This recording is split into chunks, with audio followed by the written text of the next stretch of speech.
刺激同反應，或者刺激同回應。咁好多時就係人際關係嘅層面，即係好容易俾人撳咗個掣㗎嘛，係嘛？即係校長、副校，你係咪成日都俾人撳掣嘅？係啦，一撳掣就好似可樂咁樣㗎嘛，即刻噴晒出嚟嘅。咁同事能唔能夠學識一啲唔同嘅方法去處理自己嗰種憤怒，或者面對一啲嘅衝突嘅時候，點樣去恰當回應？我哋堅持就係和諧共進，基本上呢個唔可以喐㗎啦，即係和諧呢個基調。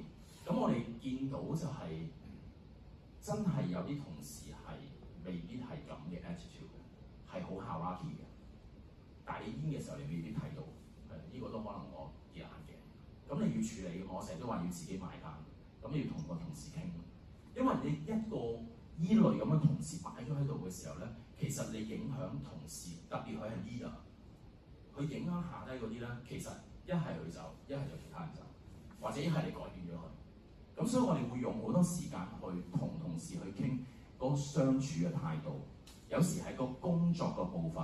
有時係工作方式，令到同事可以理解，所以我哋會有一啲情況嘅，真係即係你見我好似好溫和啦，但係我啲位都好堅定嘅，即係特別如果你係破壞咗和諧，我係唔得嘅，係，所以我點解話我上任16年嘅時候，去到18年，我基本上將成個 office 反轉咗，就係、我會同同事傾，真係唔可以咁樣，即係唔可以公開場合鬧同事。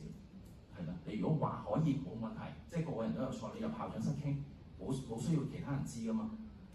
老師都一樣，你覺得嗰個同事 underperform，但係你唔需要羞辱佢噶嘛。係啦，你想佢成長，咁你咪入校長室或者喺一個單獨嘅環境去傾咯。咁所以呢樣嘢就係慢慢去摸。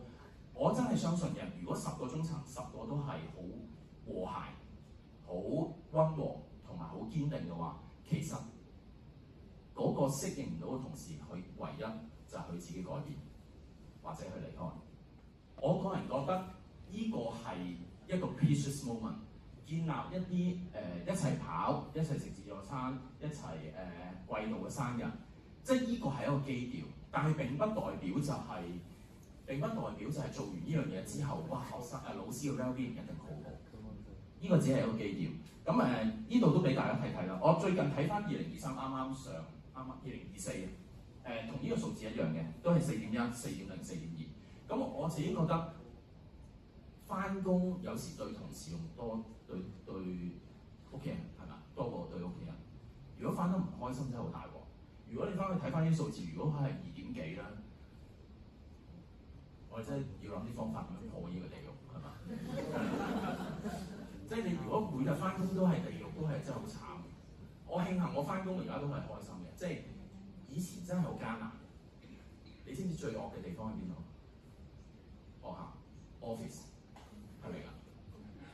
哇！我上任第2年我就要破咗呢個地獄，所以我而家喺 office 係好開心，因為你發覺如果你能夠建立一個好嘅 office 嘅氣氛，其實連帶其他同事都好好受嘅。如果唔係就好慘。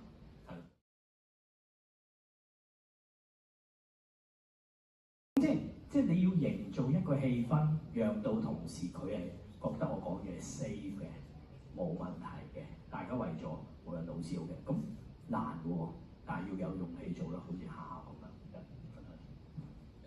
我諗係真係要提出一啲唔好，即係譬如我哋去同同事溝通嘅時候，要同事改善，其實呢個係好難。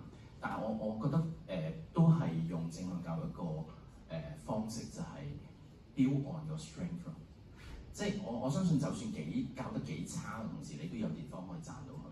但係你揾一個位唔好多，可以同佢